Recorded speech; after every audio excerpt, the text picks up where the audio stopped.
வணக்கங்கள். நாம் நினைத்துக் கொண்டிருந்தோம், நாங்கெல்லாம் எல்லாம் ஒரே ரீல்ஸா வந்துட்டு இருந்தது. இன்ஸ்டாகிராம், பேஸ்புக் போன்ற சமூக வலைதள பக்கங்கள்ல கிழவரப்பள்ளி அணை தொடர்பாக ஒரே ரீல்ஸ். இதெல்லாம் ஒரே நுழைய போகுது. தாவேக்காவின் ஆட்சியை பார்த்து காரி துப்பி இவ்வளவு நுழைகிறான்னு பார்த்தா அது அப்படி இல்லைங்க, அப்படி இல்லை. ஏன்னா சென்ற ஆட்சி காலத்திலையும், சென்ற திமுக ஆட்சி காலத்திலையும் இதே பிரச்சனை இருந்தது. இல்லைன்னு சொல்ல முடியாது, இல்லைன்னு சொல்ல முடியாது. நீ ஒன்னே ஒண்ணு சிந்திச்சுக்கீங்க. ஏன் 6 மாத காலங்கள் நேரம் கொடுக்காம தாவேக அரசாங்கத்தை விமர்சிக்க வேண்டிய தேவை நாம் தமிழர் கட்சிக்கு எங்கிருந்து வந்ததுன்னா, எங்கிருந்து வந்து நாங்க சொல்றோம் கேட்டுங்க.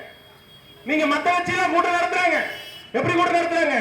கோட்டுக்கும் கோழி பிரியாணிக்கும் கூடிய கூட்டம் அல்ல, கூத்தாடியை பார்ப்பதற்காக கூடிய கூட்டம் அல்ல, குருவிக்கு குருவியை கொடுத்து கூட்டிய கூட்டம் அது.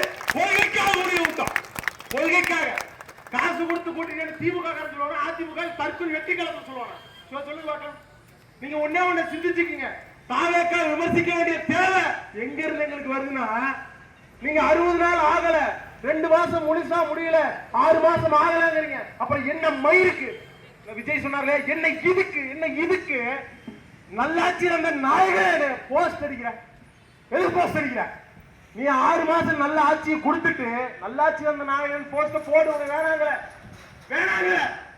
இங்க கிழவரப்பள்ளி அணைய நுரை வங்கி காணப்படுது. நீங்க ஒன்னே ஒண்ணு சிந்திச்சுக்கீங்க. அண்ணன் முன்னாடி நண்பர்கள் பேசுறாங்க, என்ன பேசுறாங்க? இங்க தமிழ்நாட்டில் இருக்கக்கூடிய உறவுகள் தொழிற்சாலையில் இருந்து வரக்கூடிய கழிவுகளை சுத்திகரிப்பு செய்து ஜீரோ லிக்விட் டிஸ்சார்ஜ் முறைப்படி நீங்கள் பண்றீங்களா? கேள்விக்குறீங்க, கேள்விக்குறி. தமிழ்நாட்டில் இருக்கக்கூடிய நீர்வளம் எங்க போகுது சிந்திங்க. நம்ம கர்நாடகத்திலிருந்து கழிவுகள் காக்குது, கண்டிக்கணும். கர்நாடக மக்கள் தப்பு பண்ணல, கர்நாடக அரசாங்கம். கர்நாடக அரசாங்கத்தை கேவலமாக பேச தேவையில்லை. காங்கிரசுக்கு ஒற்றைக்காக அவர்களுக்கு போதுமானம், போதுமானம். நீங்க ஒண்ணே ஒண்ணு சிந்திங்க.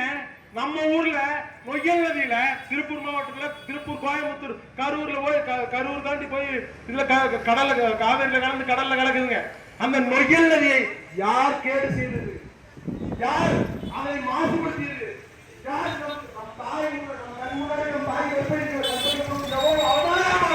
அதை போல நம் முன்னாடி நம் விளையாண்ட நதி, கிழவரப்பள்ளி அணை உட்பட, நொய்யலாறு உட்பட, வைகை உட்பட, தாமிரபரணி உட்பட, பாராட்டிலிருந்து காவிரியிலிருந்து விட்டு கொடுத்த யாரு? நீ. நாங்களும் மீண்டும் முடிஞ்சோம் இல்லையா? இதுக்கெல்லாம் காரணம் திமுக, அதிமுக கிடையாது, தாவேக கிடையாது. வாக்கு சக்தியை நீங்கள், நீங்களா, நீங்க முழுக்க முழுக்க ஒரு சிந்திங்க. அதாவது பசுமை தீர்ப்பாக 2025 தமிழ்நாடு அரசாங்கத்தையும் கர்நாடக அரசாங்கத்தையும் கொண்டு ஒரு பேச்சுவார்த்தை நடத்துது. என்ன நடத்துறாங்க? கர்நாடக அரசை பசுமை தீர்ப்பாக கண்டிக்குது, கண்டிக்குது.